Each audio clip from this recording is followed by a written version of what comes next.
नमस्कार दोस्तों गीतों की दुनिया में, फिल्मी गीतों की दुनिया में थोड़ा सा चक्कर काट लाएं।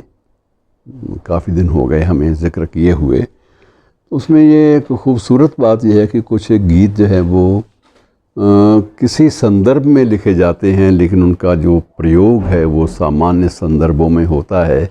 और जब सामान्य संदर्भों में होता है तो भी उनका जो अमरत्व है, कालजयी होना, वो समाप्त नहीं हो जाता।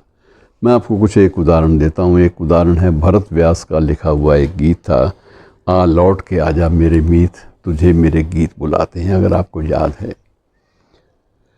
अब ये गीत किस संदर्भ में लिखा गया था ये भी दिलचस्प है, इस बात को जानना। यद्यपि दुखद भी है लेकिन दिलचस्प भी है कि भरत व्यास का बेटा जो है वो कहीं खो गया था, कहीं लापता हो गया था। और जब उसका कोई सुराग लंबी अवधि तक नहीं मिला, कुछ महीने बीत चले, तब भरत व्यास ने यह गीत उसकी स्मृति में उसे याद करते हुए लिखा था कि या लौट के आजा मेरे मीत, तुझे मेरे गीत बुलाते हैं। क्योंकि ये गीतकार और विशेष रूप से जो गायक है वो अब इन्हीं बातों के माध्यम से अपने मन की पीड़ा बयान कर सकता है, और तो कोई साधन नहीं होता। गीत लिखा इस संदर्भ में गया था, बाद में कुछ वर्षों के बाद बेटा भी मिल गया, लेकिन गीत अमर अपने संदर्भ में हो गया। क्योंकि जब फिल्म में उसका स्वरूप हुआ तो उसे एक अजीब अलग कहानी में उसे सम्मानित दर्जा मिला। और उसका आप ये देख लीजिए कि वो गीत दशकों पुराना है, उसको लगभग आधी सदी से भी ज़्यादा समय हो चुका है, लेकिन आज भी वह कालजयी गीत के रूप में हमारे सामने आते हैं। और इसी प्रकार से एक पुराना गीत है, यह मेरा दीवानापन है, या मोहब्बत का सरूर, तू न पहचाने तो है ये तेरी नज़रों का कसूर।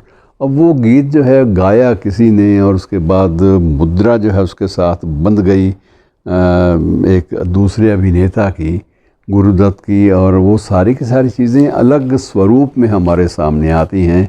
साहिर का लिखा हुआ गीत जो है वो कहानी में किस तरह से नस्म जो है उनकी कि चलो एक बार फिर से अजनबी बन जाएं हम दोनों, किस संदर्भ में वो साहिर ने लिखी थी और किस फिल्म में अलग से उसका रूपांतर प्रस्तुत हमारे सामने हुआ, ये अलग अलग बातें होती हैं। दो घटनाएं हैं, अलग अलग संदर्भ हैं, लेकिन जब वो एक औपचारिक रूप से नया रूप लेते हैं तो वही चीज़ें निजी पीड़ा का माध्यम नहीं रह जाती, बल्कि वो समग्र रूप से पूरे के पूरे परिवेश की पीड़ा को बयान करने वाली नस्में और गीत का रूप ले लेती हैं। और ऐसे आपको फिल्मी दुनिया में बहुत सारे ऐसे गीत मिलेंगे जो आज भी प्रासंगिक हैं।